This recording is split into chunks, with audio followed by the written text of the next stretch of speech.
Good morning. Very nice to see you all again. Now we're going to do something extremely fun.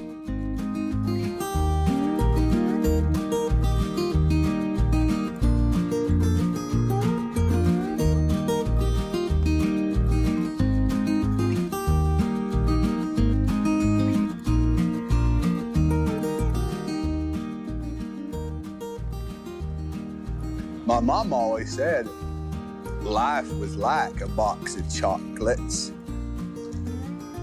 You never know what you're going to get.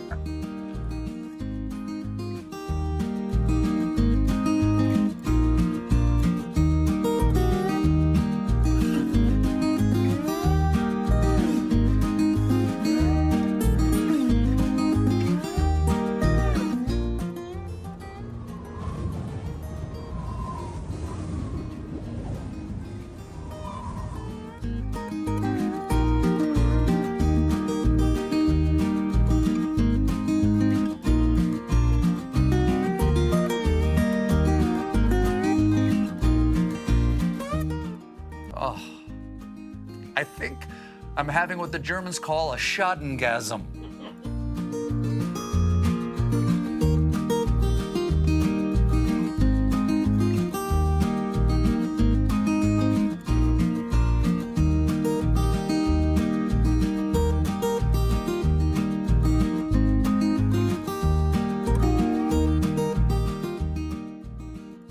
Where do they teach you to talk like this? In some Panama City sailor want a hump bar? Or is this getaway day and your last shot at his whiskey? Sell crazy someplace else. We're all stocked up here.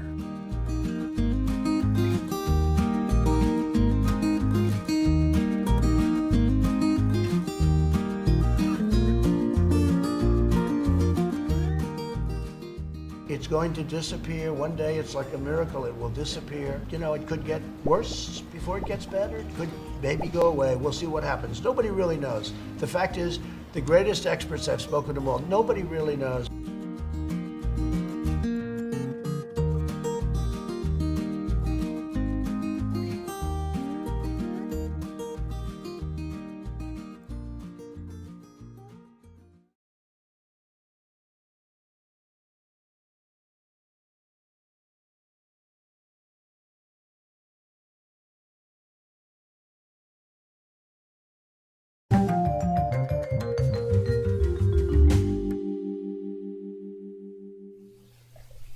Hey everybody, hello, welcome. Thanks for joining Dedicated Artists Looking to Improve Yourself. It's Sunday, yet another Sunday. Here we are doing a live stream, and it's of course the election season still. We're getting closer and closer, so I thought I'd do a caricature of candidate Joe Biden. I've done a few of Joe over the years because he was vice president. I'll show you those in a minute. But I want to say hello to everybody in the chat and have you all just check in and say hello. Let us know where you're from. Hey, we see Antonio and Sargon and Subodh. Hey, Butch, good to see you. Hey, Red.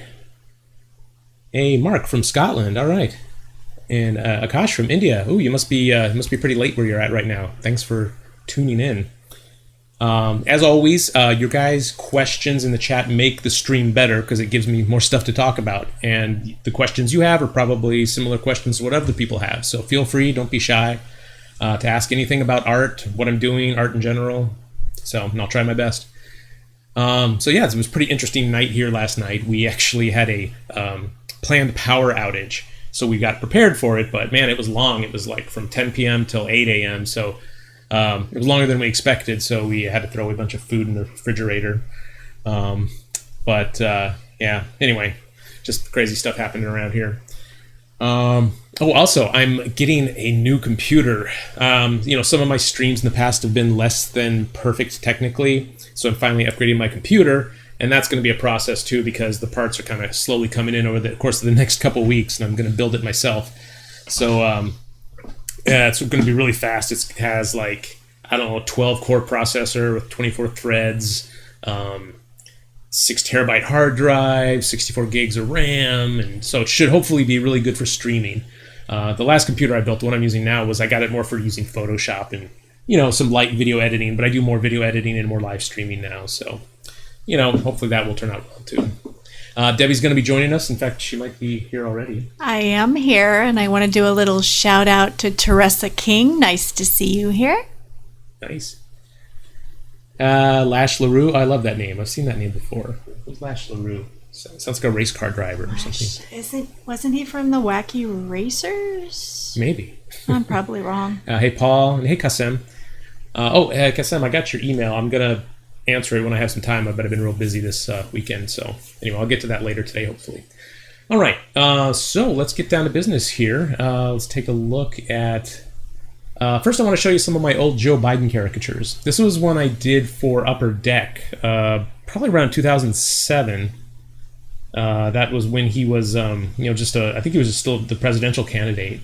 And Upper Deck had me do caricatures of like all the big candidates as old-timey baseball players on their baseball cards. And they actually slipped these cards as like special extras into their regular decks of baseball cards.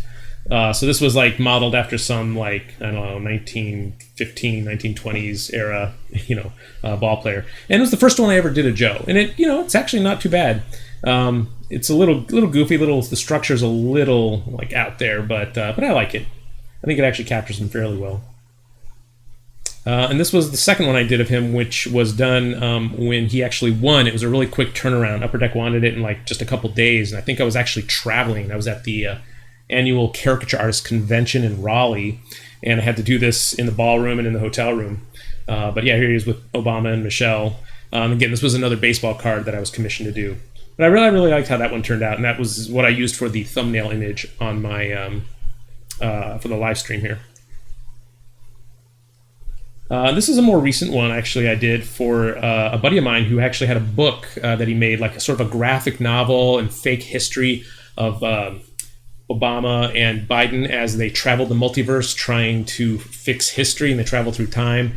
And so the book is full of artwork of them through different eras, different pop culture references. So this is them obviously from Titanic. And I really had fun doing this one. I found there was actually a good photo of Biden doing lots of expressions. He's a very expressionful guy, so it's easy to find good, wacky photos of him. Here's another one I did. He just wanted to be, again, from the 70s, the Blues Brothers. And the stipulation was that I had to actually draw them in their ages, because it was like a quantum leap type thing, I guess, where they leapt into their old bodies. So it's a young Barack Obama and a young Joe Biden in the late 70s, early 80s, I guess. But just, aping the Blues Brothers movie poster, I guess. This was great, just fun to do all these textures and stuff on the car, and little tattoos on their hands. Got Joe and Hope. The challenge, though, was with Joe making him look like him way back then, because there's not a ton of great photos of him, and we don't really recognize him from the 70s, I don't think. Maybe we do now more, but a couple years ago it was not very common to see him from a young age. And again, this is like even younger still, supposedly, with Barack and Joe as Butch Cassidy and the Sundance Kid. Again, it was just fun to recreate the old-timey, photographs and the poses from, the original movie. And here's yet another one from the same Barry and Joe project, where it was supposed to be like a fake TV guide cover from the, the early 80s, I guess. And I guess Samuel L. Jackson was their guide through time, like on Quantum Leap. I don't know. I forget exactly why Samuel L. Jackson is there, but Jackson was fun to draw as well. Okay, so I have a history of drawing Joe, but I want to, he's older now. He actually looks a little bit different than he did 10, 12 years ago. Age is definitely taking its toll, and he just looks a slightly different man. So I've tried to find as many photo references of him from the current day. And again, finding photos of him with cool, quirky expressions is always, it's pretty fun. He actually is very expressive. So I'll have my work cut out for me here. I got a lot of choices. So I'm going to do thumbnail sketches today and just try to figure out the likeness. Last week we did a painting of Kamala, but this week we're going to do just drawings and sketches of Joe, just to do more of that kind of process rather than working on a painting. All right. Yes, I have like way too many photos here, actually. Let me get some of them off the screen. I like photos that I don't even plan to use, though, like side views, like this profile, because it really helps show me what his nose is shaped like, and helps me figure out, the head shape, how much real estate on his face is taken up by certain features. Because from the front view, it's sometimes hard to tell exactly what you want to do with someone. 3/4 views, though, are really good because they can be a lot more informative for the head shape and exaggeration. Like this one's a really good one. And I also look for photos with good, strong lighting and good, strong shadows because that will help me when I'm sketching and painting. All right, so let's go ahead and just, I think I'll start with this one here. And Debbie, are there any questions? None that I see. Okay. Alrighty. Oh, I don't like how Photoshop does this now. It's like you can actually move photos to cover up the toolbar. It's like, why does it even allow you to do that? The other palettes, are forced to the top, but why not the toolbar? There's probably a setting to change that. I've looked. I couldn't find one. But yeah, there probably is. I just haven't found it. If anybody knows how to keep the toolbar on the left from hiding underneath photos, let me know in the chat. All right. Let's see here. So I'm just going to start scribbling, basically. That's how I like to start my thumbnails, is just scribble drawing. Because it's kind of a reflection of how I'm thinking about the face. It's like a stream of consciousness I'm trying to tap into. I find just keeping the pen moving, trying not to lift it up from the screen too much, just keep a continuous line moving and growing. It helps me with the organic quality of the sketch. One of the things I noticed about him when he's getting older, his eyes appear smaller on his head. He's always had small squinty eyes, but I think it's even more pronounced now. His face looks a little more, I don't know, puffy or something lately.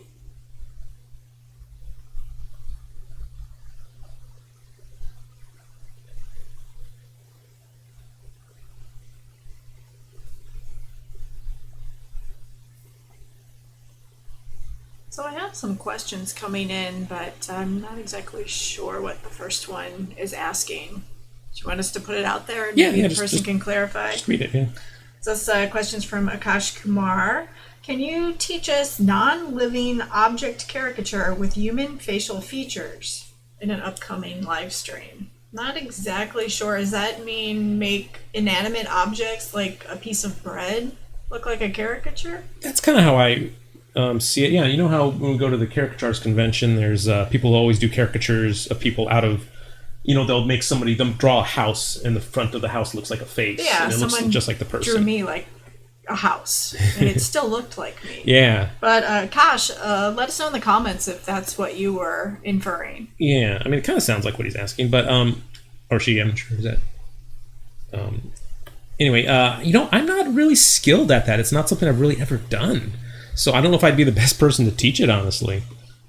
I don't want to shrink away from the challenge, but I don't know if I'm the right guy to teach it is all. Maybe we can have a guest. Yeah. Who can teach you. Ooh. Yeah. Gotta always be learning.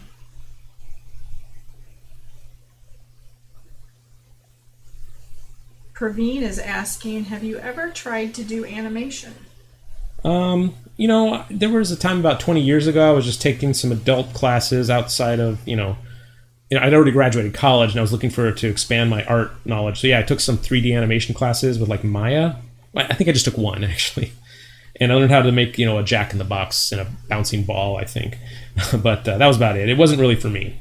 And traditional animations, no, I've never been drawn to traditional animation because I never liked the idea of drawing the same thing over and over and over again, just slightly differently, which is kind of what it sounds like. If you're a traditional animator, that's what you do. Of course, there are lots of jobs in animation. It's not all just being an animator. You could be a concept designer and such. And I toyed around with that a little bit. I actually did some freelance work doing some character design for animation several years ago for projects that, ended up not taking off, which is normally the case.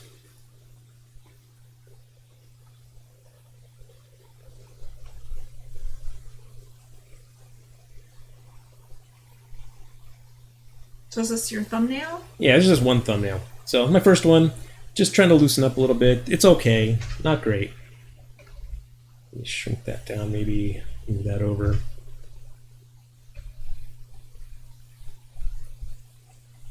try one more from this angle. I think it's a good angle. It's a good photo. But maybe play around with the head shape a little bit more. I really see the top of his head as being sort of square and boxy, very wide at the top.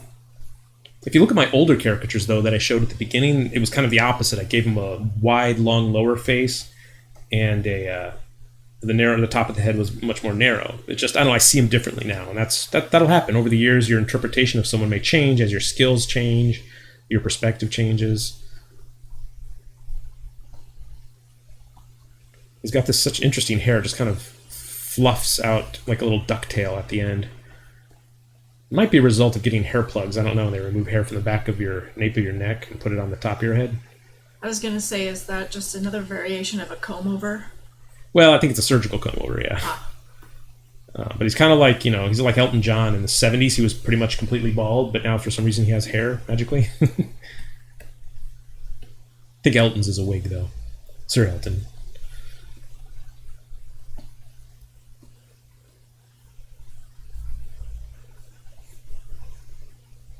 So Akash was asking, he was the one asking about the inanimate object. Mm-hmm. He said, can we caricature only the human skull? You have done that before, haven't you? I've seen drawings somewhere. Well, we're making just a skull caricature? Right. Yeah, definitely. That's a great exercise. I mean, it's a legitimate teaching method, too. I'm not sure. I think Jason might have done that in his course, where you look at an actual photo of someone and then you imagine their skull beneath the skin and try to make an anatomically correct skull, but also make it exaggerated the way you might exaggerate the person. Creepy. And I think I did some of that in my Watts Atelier class when I was teaching caricature there, many, many years ago, like 15 years ago, where we would take actually our drawings. I would use it as a technique to actually fix a drawing. It was just one of the things that you could do, where I would say, hey, so look at your head here. Look how unstructured it is. Let's draw a skull underneath these features. And I would sort of draw on top of the student's work with tracing paper, and I would draw the skull. And I said, look how uneven your skull is here. Look how the cheekbones don't match up. And that was a good training tool as well. So yeah, definitely. So you could use it that way. And it's actually Halloween time coming up, so I was just going to say that. might be a good time to do skullcatures. Ooh, maybe I've got a subject for next week. Caricatures. Yeah. It's hard to say. Yeah.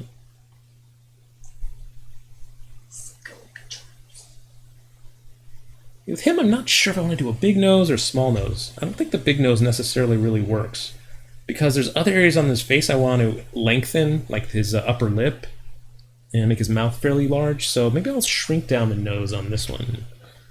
I mean, it's still like a strong nose. It's very distinct shape, very triangular, straight edges, but maybe not quite so large on the face.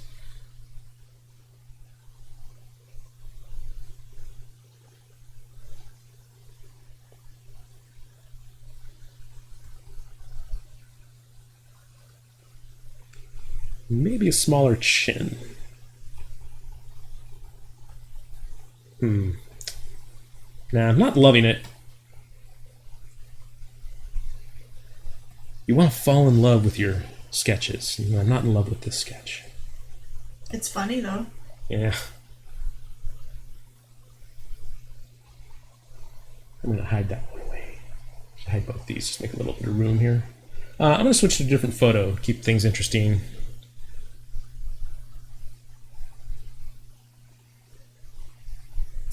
I just did a 3/4 view. Let's do this front view right here.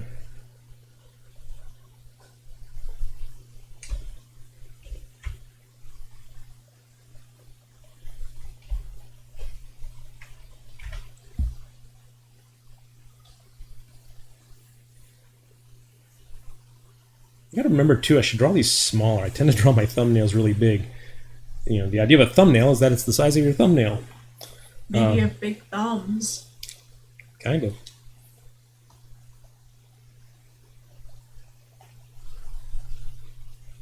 But also, psychologically, I think you might be a little more free to feel like you can exaggerate and play around with it more if it's a smaller drawing. When it's a bigger drawing, people tend to get a little more uptight with them and maybe not as experimental. It depends. Everybody's different. You just got to find the way that works best for you. Some people might work better doing larger thumbnails. Some people might work better doing smaller ones.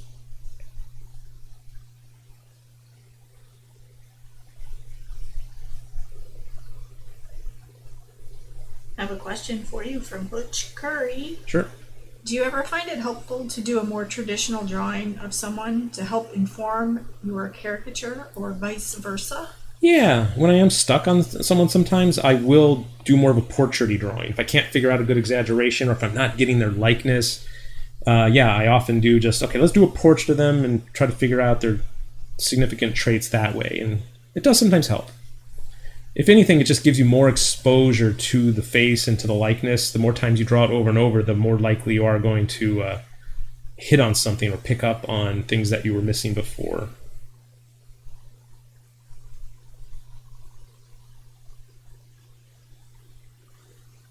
Ooh, if you want to get rid of that toolbar problem, I think we may have an answer from Hello Shiny. What's that? Do you want to try it? Are you at a spot where you can try it? Yeah. All right. She says, to fix the toolbar, go to System Preferences. Okay, well, I'll learn something here. System Preferences, then General. Got it? Yep. And uncheck Automatically Hide and Show Menu. Or it may be something about dock in there too. I don't see it here under General. Maybe under Interface or Workspace.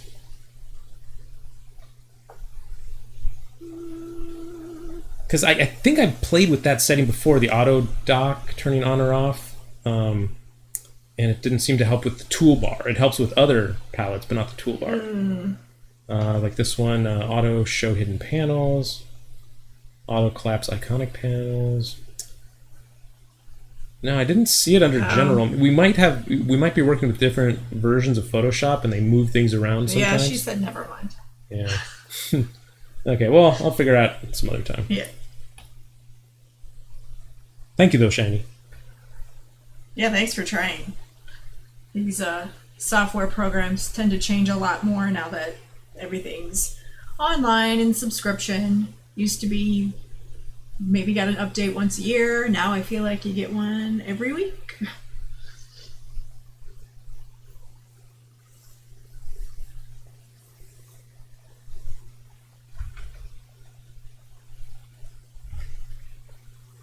Yeah, this one isn't quite hitting the mark yet either, I feel. Maybe a bigger forehead.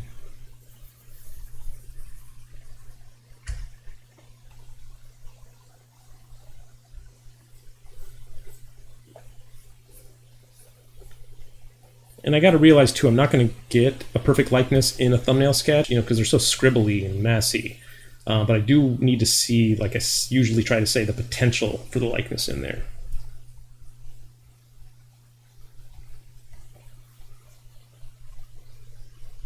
And it's not too bad, but definitely could be better. I think I'm still trying to get the feel of what I want to do with his head here.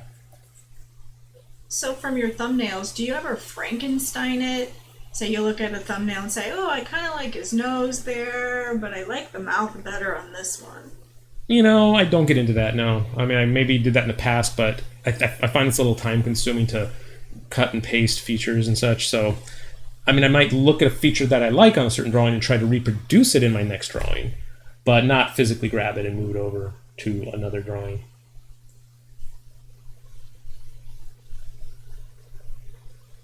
Okay, let's try this one.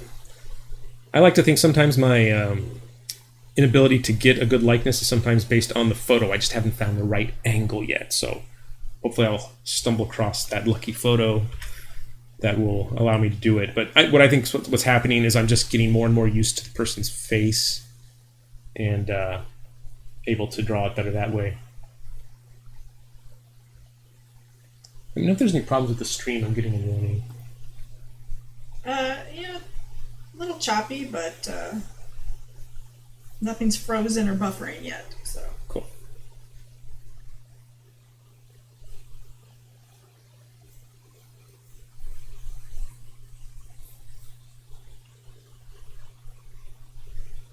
So what pencil are you using to sketch with? Is this one of your brushes, or? Yeah, it's one of my custom brushes. It's just the sketching pencil. Easy enough. first one on the list.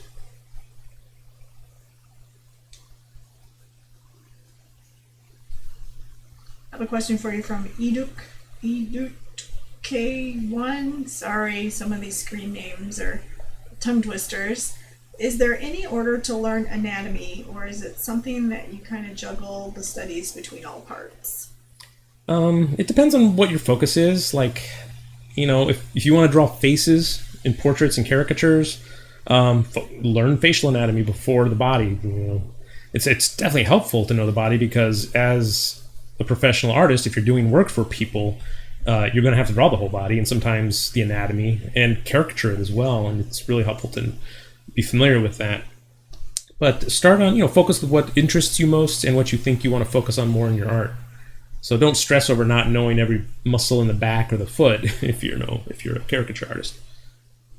I mean, personally, I have lots of gaps in my anatomical knowledge right now for the body. I know the face anatomy really well, like all the muscles and everything, because I taught it. But I only know like a lot of the major muscle groups of the rest of the body, though. I really need to brush up on that.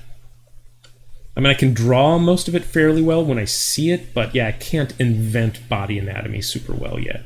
You can't really fake your way knowing like the muscles of the back because they're so complicated. And when you try and fail, like, it's obvious to anyone who knows anatomy that you're not understanding the things you're seeing. So this one's a very particular expression. He's sort of clenching his mouth, tightening the orbicularis oris muscles. What? And activating the depressor anguli oris to bring the corners of the mouth down. So I understand the expression that he's making and what's happening underneath the surface. And that's not, critical, but it's definitely helpful. Layman terms, please. There's no layman's terms for the muscles. They're just muscles. The Latin terms are extremely helpful to know, to understand the muscles and help you remember them. Because the depressor anguli oris tells you exactly where it is and what it does. Depressor means it lowers. Anguli means it's at the angle or the corner of the mouth. And oris means mouth. So it pulls down the corner of the mouth. Depressor anguli oris. Oh. Yeah, I mean, there's definitely reasons for knowing the anatomy, and that's the main one, is it helps you remember them. Latin. Yeah.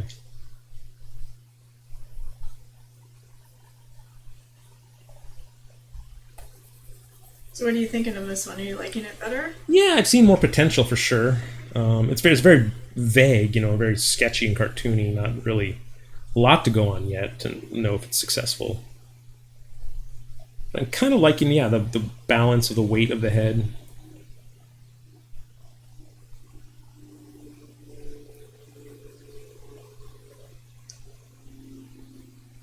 And I think it is important to sort of slow down a little bit. Sometimes in my thumbnail sketches, I go so fast, especially during these streams, that I could be just hurting myself by not, being quite careful enough as I should be.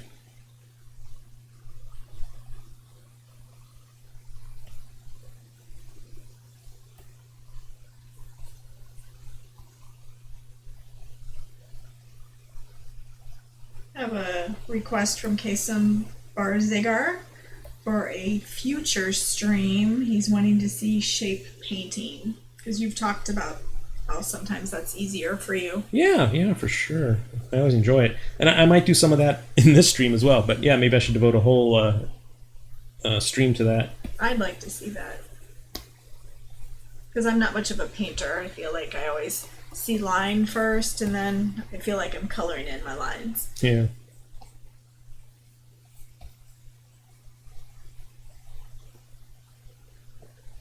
Yeah, this one definitely feels more like Joe. This is definitely more of a success.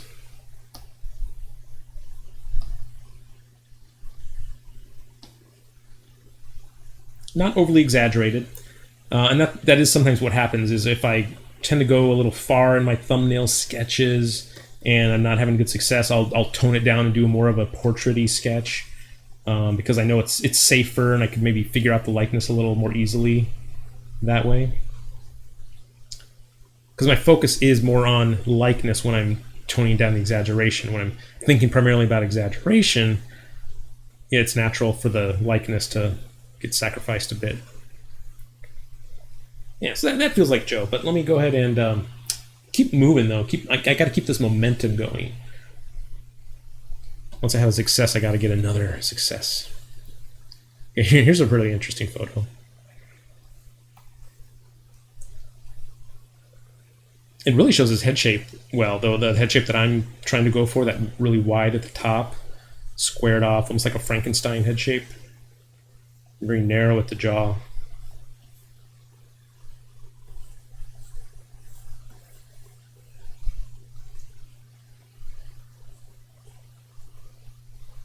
This one, I'm going to go really small with the features and see if that helps. Because I did talk about how I think he has more of a puffy face now. So his features on a puffy face tend to look much smaller compared to the average.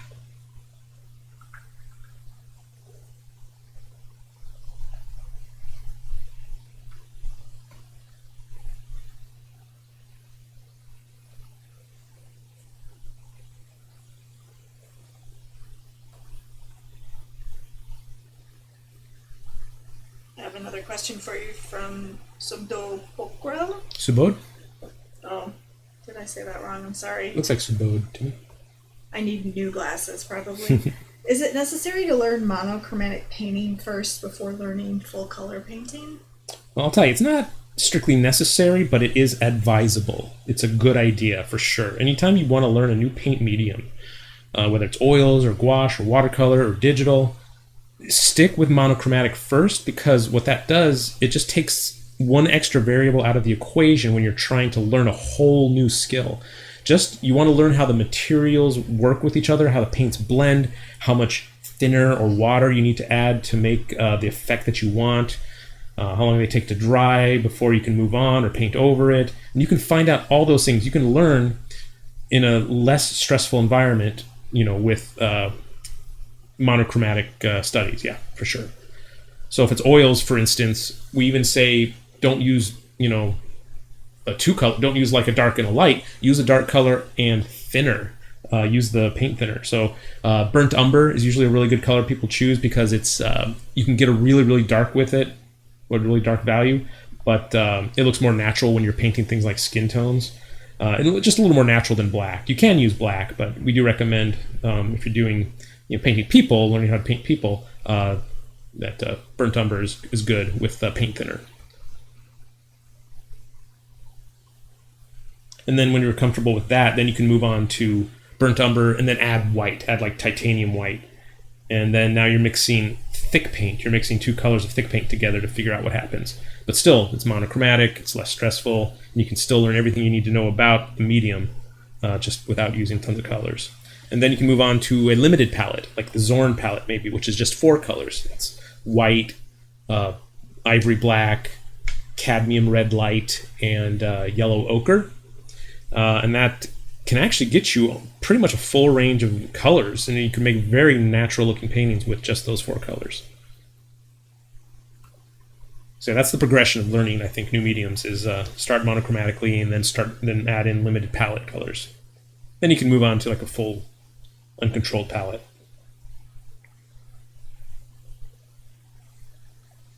I feel like I need to take notes.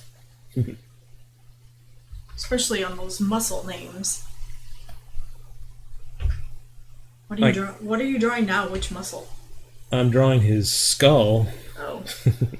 Sorry, I can't actually see, and of course there's a 15-second delay on what I'm seeing.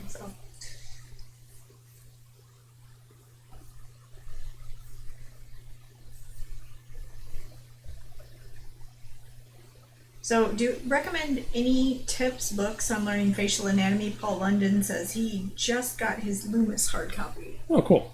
In the stream last week, I mentioned 2 books because there was a question about facial anatomy, and I put them in the link. I put the links in the description, or the names of the books in the description at least. But they're my 2 favorite books right now on general just anatomy for the.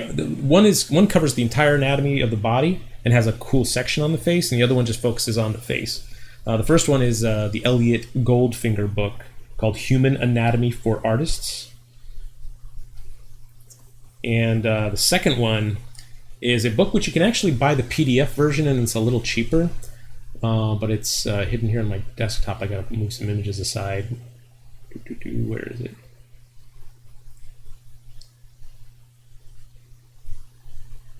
It's called, it's going to pop up here. It's this one, The Anatomy of Facial Expression by Uldis Zarins.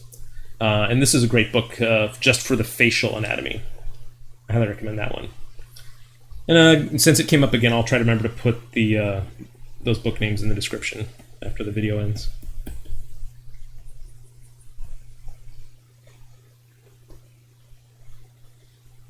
I like this one a lot. I think this one has some good potential. It's sloppy and messy, but I can see Joe in there personally. I don't know about you guys, but I can see, because I know how I draw and how I can pull things together from a concept. And you may not see it, but I definitely do see it. So that's one I'm probably going to hold on to as well as a possible choice to make into a rough sketch. Because that's the goal here today too. I don't want to just do thumbnail sketches. I want to get eventually to a rough sketch. I got some more photos hiding over here. There's a profile view, but I don't necessarily want to do a pure profile. This one's good. Yeah, this one's really well lit. I like this one, but it doesn't, to me, look as much like Joe as some of the other photos of him. So I might just set that aside for right now. And this one's okay, except it's a little flatly lit. If I were to paint this, I'd have to boost the shadows a little bit. Let's try this one here. Well, you know what? This one actually looks like when he's younger. And I want to do a really updated version of Joe. I'm not sure. I mean, it wouldn't hurt to draw it, but he looks pretty old in this one. It looks pretty current, I should say. So I guess this will be my next attempt here, because I haven't done a really strong profile yet.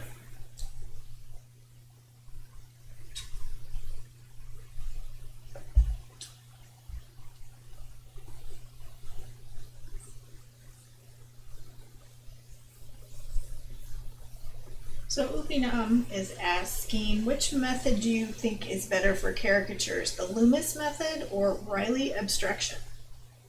Well, the Loomis method of constructing the head is to help you get a well-constructed head. There's specific measurements and stuff, and I think it works best for portrait drawing because this is all based on equal distances between the features. It's based on circles that are certain heights in relation to one another. So I don't think it necessarily translates well to help you draw caricatures well.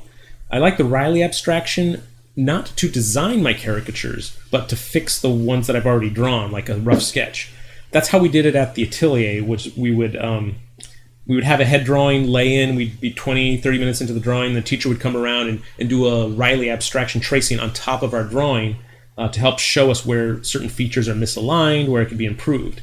And that's how I use it when I'm using for caricatures, because it's adaptable. It's not about exact measurements, like you don't measure out equal thirds for the features using the Riley method. All you're doing is using these abstraction lines to help connect features to each other so they flow into one another well. And they're oriented around the center line, which allows you to draw them. You draw these arcing shapes from one side of the center line to the other, which helps you draw more symmetrically.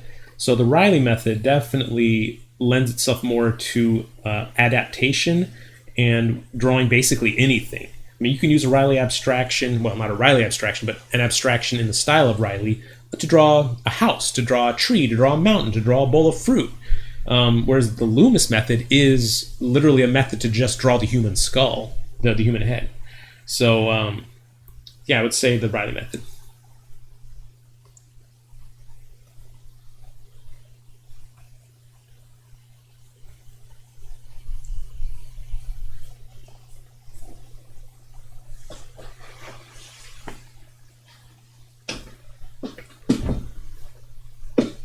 Sorry, this chair's kind of squeaky.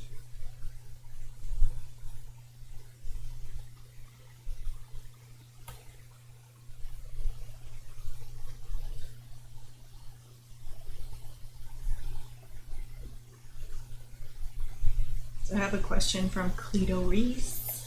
Mm-hmm. Any art style or artist that you think is underrated and deserves more respect or attention? That's a good question. Yeah.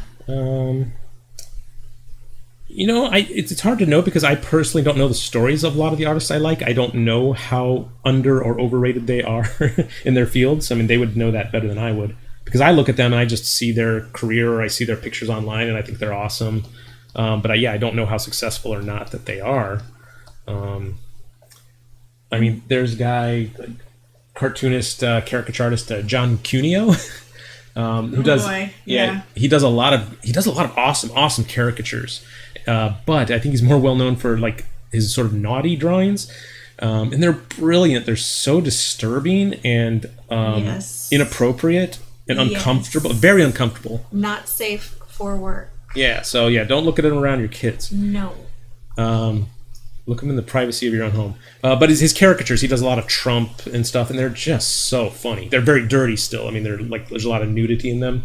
But he does these squiggly ink lines and this really spontaneous watercoloring that I love looking at them just for the beauty of them. And he's always kind of posting these joke New York, what do you call it? It's the fancy New York magazine, the New York Post. The New Yorker? The New Yorker, yeah. I think he has done some work for the New Yorker, but he's always posting rejected New Yorker covers, and they're highly inappropriate. There's no chance that they'd ever get approved, and I think that's just a joke that he's posting them as a rejected New Yorker cover. But I would love to see more of his stuff on the New Yorker, and to see more of him like in print. But again, he maybe does a lot of stuff I don't really know, how successful he is or not. I have one of his books. Debbie, do you have anyone you can think of like that? No, I did not get enough sleep last night to actually think. Yeah, Debbie was up Googling how long you can keep food in the fridge during a power outage. Yeah, and once I realized it was only 4 hours, I could not get back to sleep. So I slept about 3. Yay. But back to the question. Successful. What is successful for an artist, though? Is it money? Is it popularity? I think that's a question that, I don't know, needs to be delved into, because I feel like there are a lot of artists out there who are popular and I see a lot of their work, but then when I talk to them, it doesn't seem like they're really making any money from it. Yeah. Because you can get a lot of respect from your peers and be popular on social media, but that doesn't always translate to being commercially successful. So I'd be curious in the comments, what do you guys think is more important for an artist, to be popular or to make money? Which one of those two, equates to being successful for an artist in your mind? Let me know in the comments. So how are you liking this thumbnail? Oh, it's all right. I see, again, potential. It's getting away from me a little bit, though. Like, I'm not loving everything about it, but I'm just exploring it, I guess. How many thumbnails? I don't like 4 or so. I sometimes do like as many as 10 or so. I don't do as many thumbnails for these live streams as I normally do on my own if I'm having trouble. But I kind of like this one. He's sort of like hunched over a little bit. I do like the head shape. It's helpful, too, to analyze each one as you do them. Like, what do you like about it? What do you not like about it? Like, what would you change on the next one? So hopefully each thumbnail sketch is a learning experience. You take what you learned from this one into the next one. Because, I do like, say the brow and the forehead and how that works. I do like the angularity of the nose. That's kind of cool. It feels very Biden. And I like the mouth. If you noticed, a lot of these photos have him... He's talking, and all you can see is his bottom teeth. So I definitely want to keep that in there, like just the exposed bottom row of teeth talking. That seems very Biden-esque.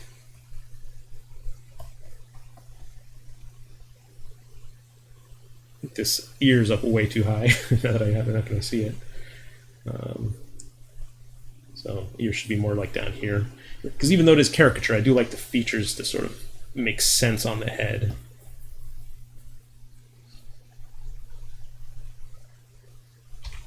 Yeah, actually, I kind of like this one more now that I look at it. This could be developed into more of a better rough sketch. But let's keep on moving. And let's see, what other sketches we have, or what other photos? I think did I already work from that one? I can't remember. I already did that one. That one. And this one hiding. This one, I'm pretty sure this is one where he's a little younger. He looks a little vibrant in this one. But I love that. I mean, he has an amazing like row of top teeth as well. When he smiles, he really shows those teeth off. So I will try this one just because it is a very Biden-esque expression. Even though I think this picture's from a few years ago. It's not as current as I really want, but we'll see how it goes. Let me try something different with the likeness, though, with the head shape. I've been doing a lot of giant wide foreheads. Let's go back to like the narrow forehead and a wider lower face. Let's see if that turns out in a way that is pleasing.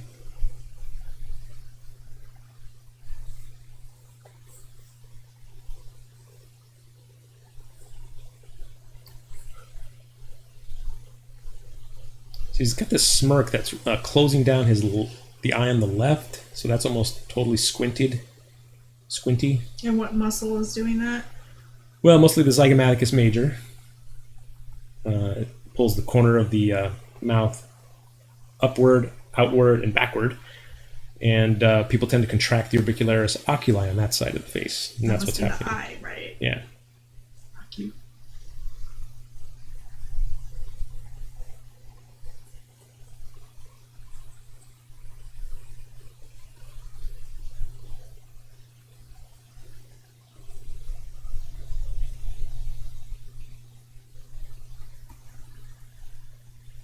So Alfred Reed is asking if we're going to be taking part in ISCA Mayhem.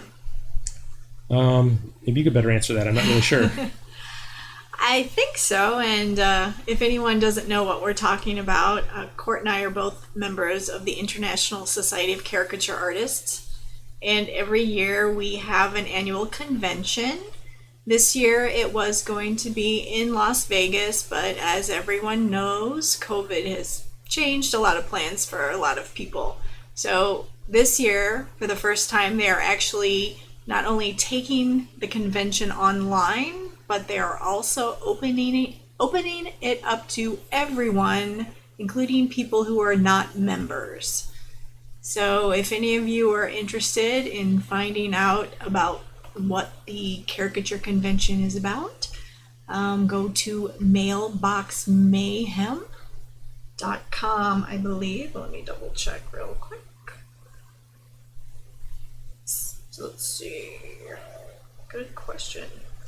And of course, it's not telling me. But if you go to caricature.org, or yes, mailboxmayhem.com, it will give you all of the information. But yes, hopefully we'll be able to partake in that this year.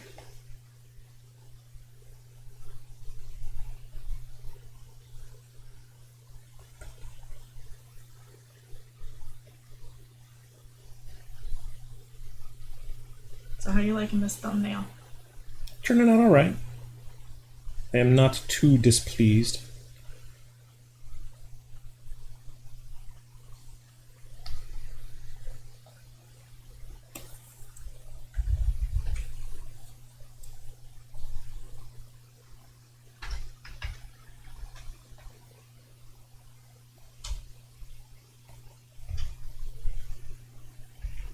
That's the problem with drawing too big constantly. I have to shrink down my sketch halfway through to fit everything in.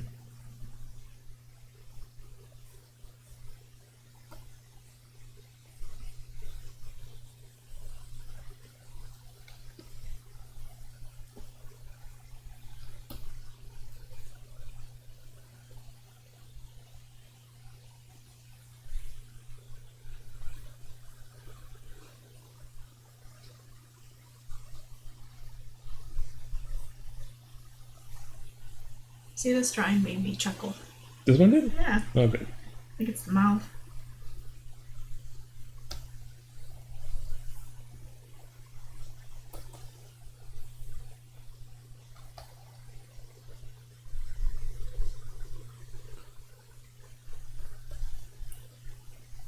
He's also contracting his corrugator supercilii, which are what draws the eyebrows together and downward in the middle. Supercilii? Yep.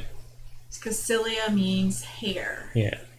Technically, if you want to get accurate with the pronunciation, it's more like corrugator supercilii, but you know, it sounds weird to say super chili. And I never took Latin. I just relied on Google Translate. So I Americanized the pronunciations. Yeah, this one feels very Joe Biden-ish, like this one.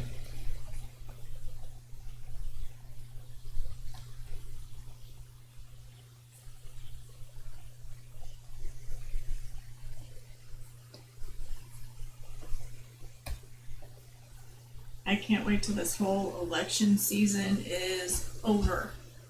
Yeah, it's like almost 2 years it's been going on. Remember when the first people announced was like January 1st, 2019 was when Elizabeth Warren, I think, announced. So Was it? yeah, so it's been like almost 2 years of election season. I hate politics. I'm just ready for it to end. It's just nice to see other things in the news besides, like political rallies and voter suppression efforts and all that. Let's see. What other photos can we draw from? I've drawn from most of the good ones, I think, here. This one's a great one with him and Obama laughing. And I love what's going on here. It's just, it's from, I think, when he was vice president, so it's just a little too old of a picture. Plus, I think he's actually slimmer now. I think he's lost some weight. But it is helpful to see these things from different angles so you can get a better sense of how to exaggerate someone.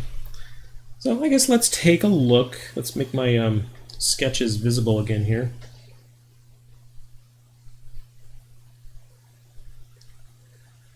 So we got this one. We got this latest one here. That one's from a recent photo. Again, it has potential, but it's not quite there yet. That one was getting better. That was okay. That one was not good at all. Yeah, that doesn't look like him. And neither do these. So yeah, the first two definitely are garbage. Let's get this one on the screen here. Do you think you might do a painting blocking? Or are you going to keep doing sketching? Oh, yeah, thanks for the reminder. I might, actually. I might take my most successful one and maybe build on it with a paint sketch. Paint shape sketch. Let's get all these all on screen so I can view them a little easier.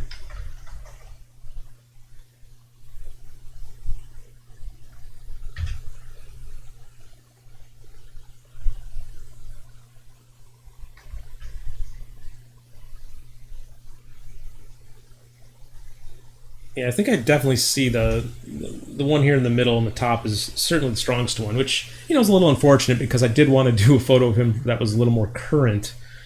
But, I don't know, what do you think, Debbie? I don't know. The one on the upper left here, I think, has good potential, and I could definitely exaggerate that more. And refine the likeness some more. Yeah, I think I like that one, but it does look more portrait-y. It's not as exaggerated. Yeah. But that might be a good one, a good candidate to do a paint shape sketch. Because I love the three-dimensional quality of it, and I really like his facial expression where he's sort of clenching his lips down. Do it. Let's see if I can find it. There it is. Alright, so let's get rid of these other ones.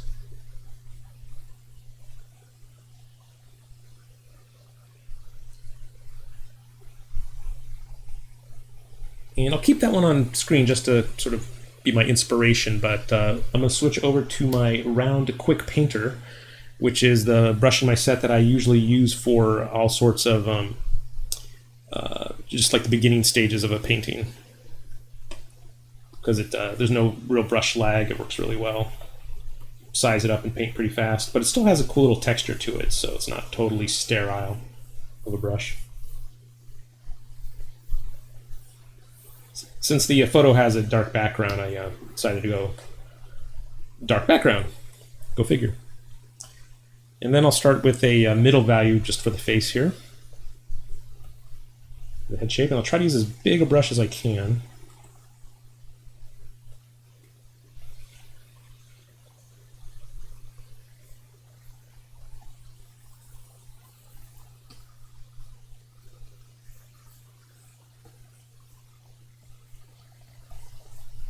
And I can paint back and forth with the background a lot to just carve that head into the shape that I want.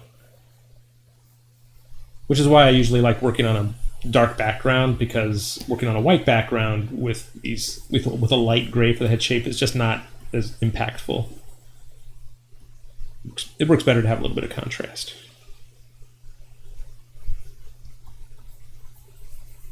And I quickly go back and forth between eyedropper tool and paintbrush just by keeping my hand on the Alt key, or in this case, an Express key on my Wacom tablet.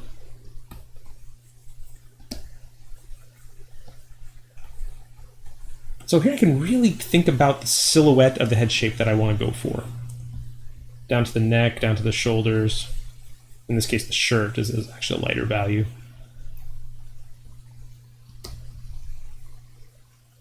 But the collar would be, somewhere around there, just so you can understand what I'm looking at, what I'm thinking about. Maybe do the tie as well.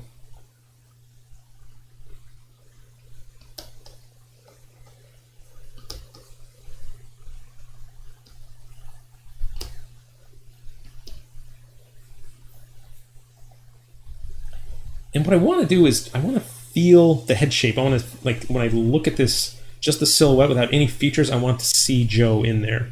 And if I don't, that means I need to, like, alter the shape a bit. Maybe let's carve away the back of the head some more.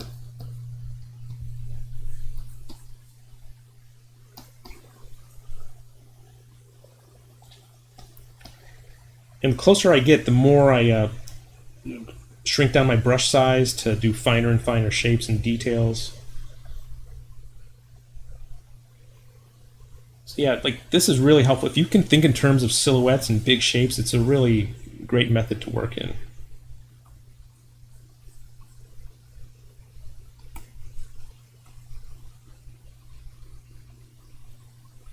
Okay, then he has a darker value on the left side of his face. It's got like sort of a core shadow running actually down the middle with a rim lighting off to the side, off to the left side. So I'm going to start carving away the biggest shapes and not worry so much about the features yet.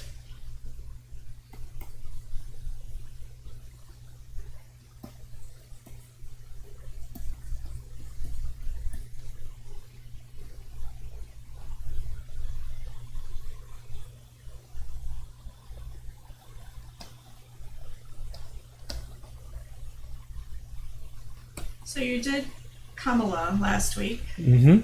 Biden this week. Did you do Trump? Well, I did Trump a few months ago. Oh. And, I could do him again because he's a fantastic subject for caricature, but I got to, decide on what subjects are kind of more interesting for people to follow. Well, someone did ask, Red Jones, will you be doing a live stream of the winner after the election? Yeah, possibly. I mean, I'm doing this kind of to stay in the theme of like what's going on right now in the news. So, yeah, I mean, whoever the winner is, maybe gets another live stream topic. Maybe that's what you should do election night instead of watching. Just paint someone. Yeah, it can be very stressful watching. I mean, I don't think we're gonna know. We may not. Will we? It sounds like since a lot of people are doing mail-in voting. Well, I think everyone's freaked out about mail-in voting, and so we've had record numbers of in-person early voting. So all those votes may be like totally counted. We may know on the night of the election because of all the early voting. We don't know yet, but I mean, we've had record numbers of people voting early here in this country. Yeah, we're still waiting. We can't drop them off, but there are no actual polling places open, I don't think. Yeah, but California has tons of polling places when they do open, so we never have overcrowding. Is never a problem here. When in some states when the polls open early, they have to because they have so few polling locations to serve so many people. Yeah, wasn't it Texas where they have one drop off or one polling place per county? One early drop off box per county, yeah. Yeah. It's not right. And I think judges have been going back and forth, like telling them, no, you can't, yes, you can. Well, we have lots of drop-off boxes here because some of them have just been randomly placed by the GOP, right? Yeah, not in San Diego, I don't think. More up in LA and Orange County. Unofficial ballot boxes. drop off. which are illegal technically. Yeah. So definitely a crazy year for this election. Never quite seen anything like it.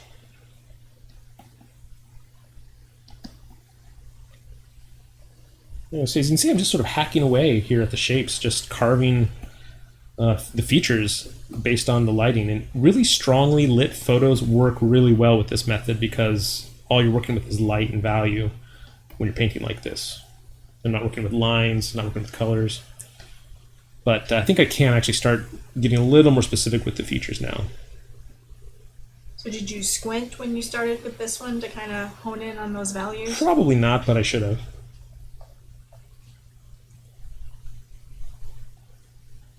But it's amazing when you do squint, it really does make the values kind of pop and more apparent. Yeah.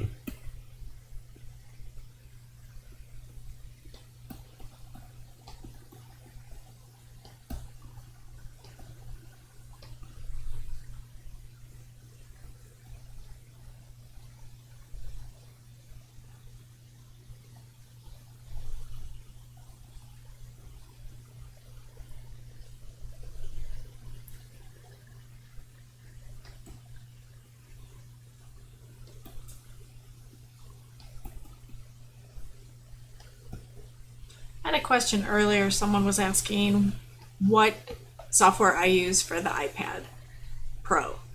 And if anyone's been on my Instagram account, I'm actually kind of test driving a few different programs. I've been using Sketch Club, trying out Adobe Fresco, a little bit of Autodesk, I think. But the one I keep coming back to is Procreate. I know everyone talks about how great it is, and I can see why. I mean, it really has a lot of things that you can use and change, and it's just really easy to figure out. Court, have you tried Procreate? Yeah, I doodled in it a little bit.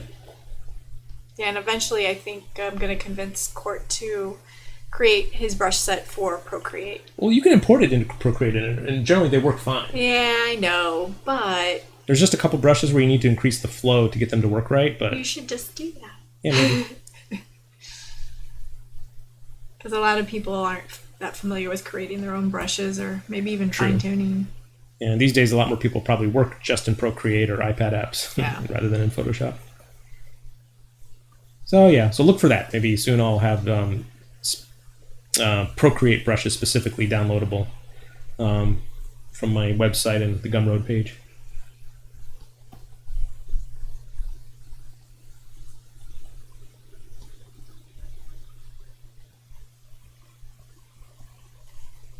So do you ever take these block and thumbnails and go straight to coloring them? Sometimes.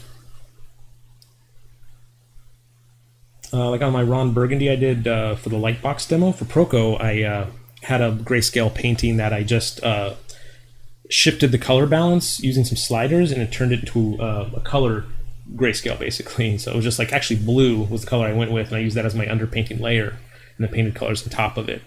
So it was just a kind of a way to utilize the paint sketch layer and incorporate that into the finished painting.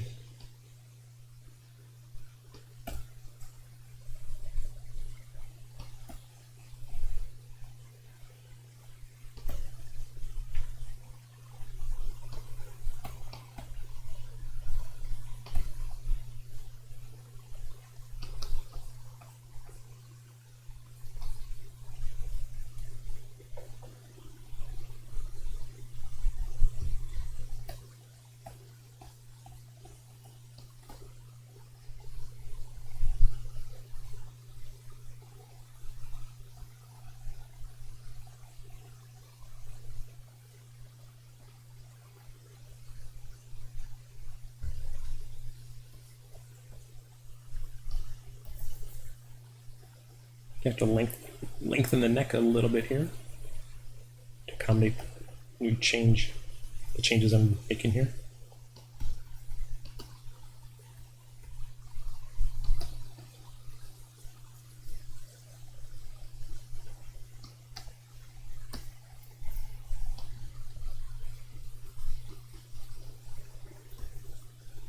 So when you're working on this sketch, are you looking more at the photograph or at your thumbnail? Oh, the photograph, yeah. In fact, I should probably get rid of the thumbnail because it's not really helping me anymore.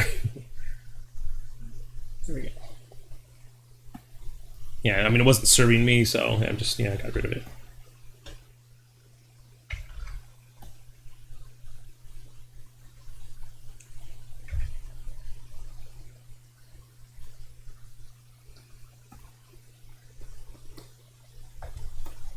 And now I'm getting just a slightly wider range of values on the face, just lightening up the halftones a bit more. And as I do that, I'm refining the features, and I'm just figuring things out as I go, because I'm using values to construct everything rather than lines. I think I can widen the lower part of the face here, bring the ear out to here, which will push the hair out to here. That works a little better. So I noticed myself starting to run out of room a little bit for what I wanted to do.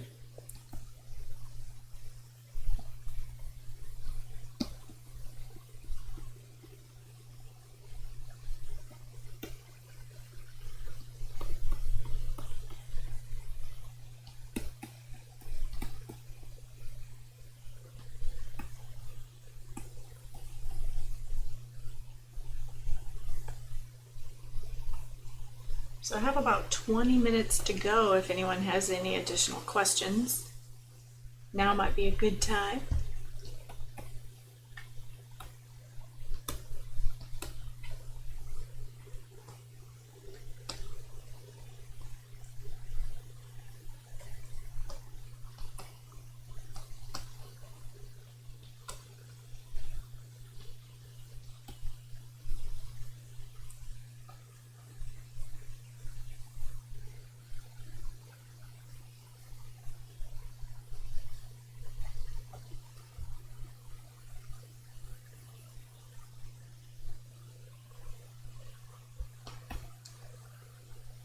I'm getting hungry.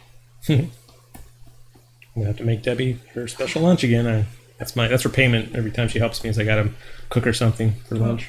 Hello, Shiny's talking about eating fish and chips, which sounds wonderful. Oh, that's why you're getting hungry. Well, and then of course I was scrolling through Instagram, and one of my favorite cookie makers is making a Biden-Harris election cookie packet. And she actually has caricature cookies of Biden and Kamala. Nice. I don't know if I'd want to eat someone's face, though. It's a sign of respect. Is it? Yes.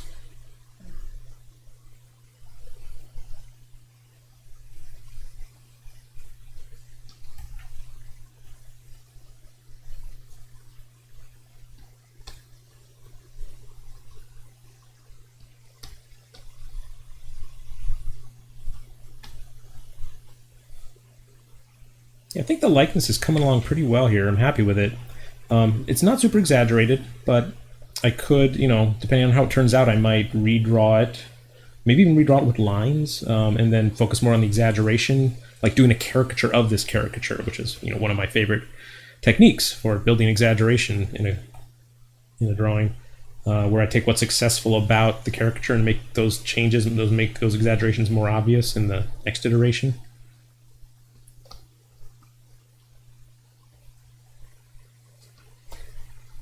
Hello, Shiny's asking if we have to eat everything in the fridge. No, luckily the power did go back on, and there was some food that we did decide to throw away.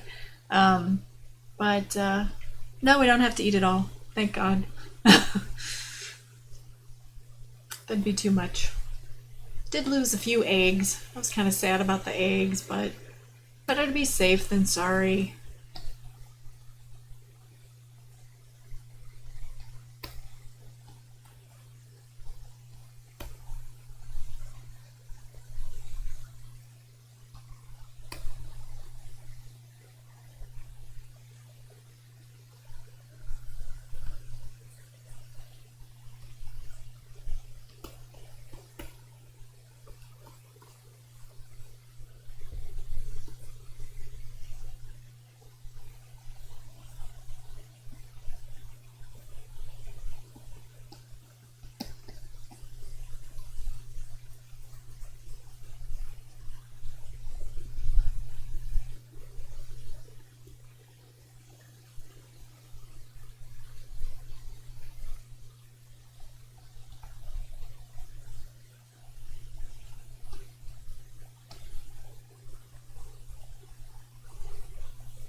What I think I might want to change about this is increase the size of the philtrum if I redraw him.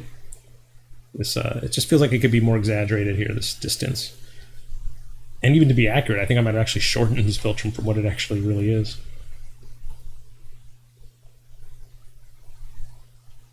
So yeah, the paint shape painting for caricature sketches is great for exploring things and figuring things out, for me anyway, but it can lend itself to some inaccuracies, especially in the structure, and it's easy to get lost as you're painting, and look at it later and go, oh, you know what, it needs more of this in this area, it needs more of that. It's good for what it is. It's a very sort of a mild caricature right now, but I think it's a direction I would like to go in and explore a little bit further.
Shiny mentions she thinks the line in his philtrum is leaning too far to one side.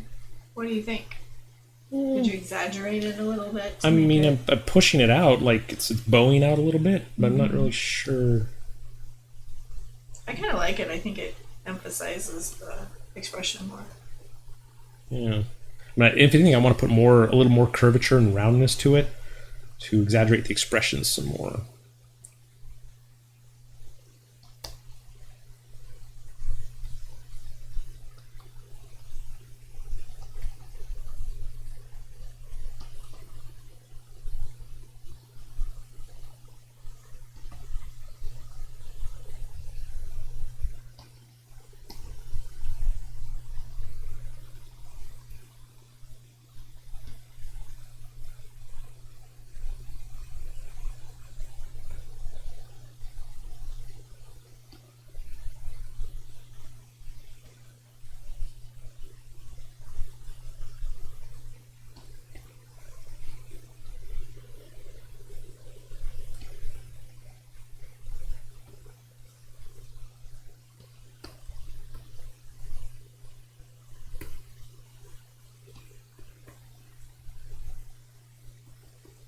Got about 15 minutes to go.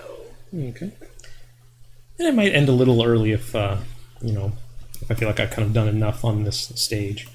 Because right now I'm just basically noodling with it and refining things a little bit, but not necessarily improving the caricature. I'm just trying to improve the structure and maybe refine the likeness a little bit.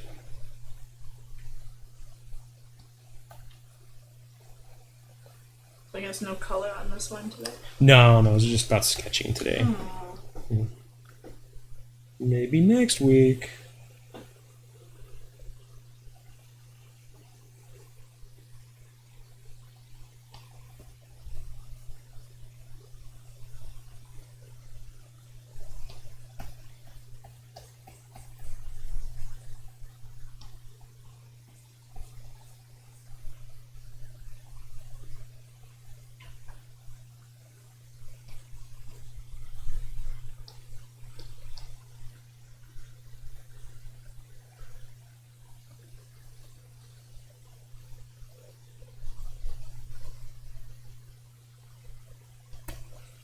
Yeah, that's a pretty good painting.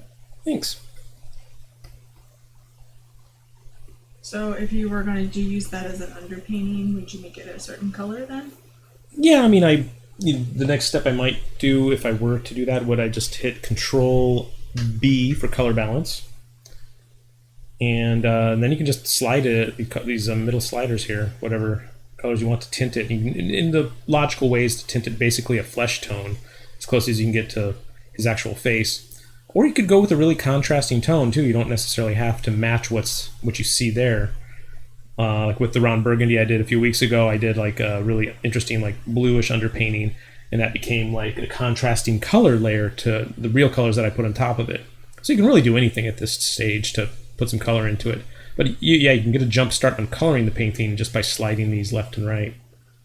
But it's not ready yet. I think what I would want to do with this is do an overdrawing, do a tracing to try to, I don't know, make it a little better, or just redraw it entirely as using this as my inspiration, but without tracing it, but trying to build on it, make a caricature of a caricature, like I said earlier.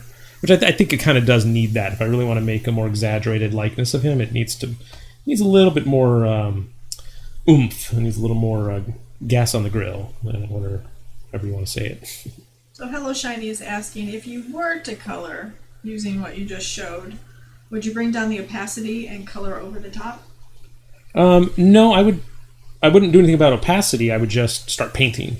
I would just start refining basically on that. I'd paint on that exact same layer. Just because I don't need to preserve that layer for any reason. I don't need to go back and check and look at it. So I just paint right on it. I try to paint as few layers as possible.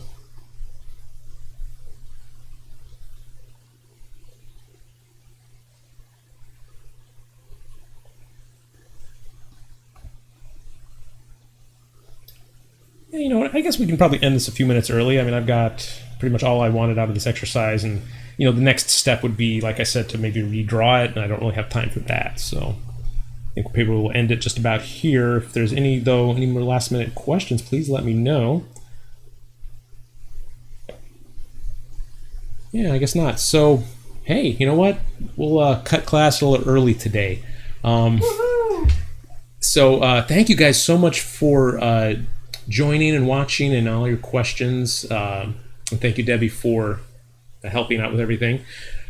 And if there's anything I didn't mention, just please, or a question you didn't get to ask, let me know in the comments. And be sure to like and subscribe if you haven't subscribed, so you can stay up to date with all my streams. So that's about it. I guess we'll see you next time, everybody. Thanks for watching. Stay safe. Bye.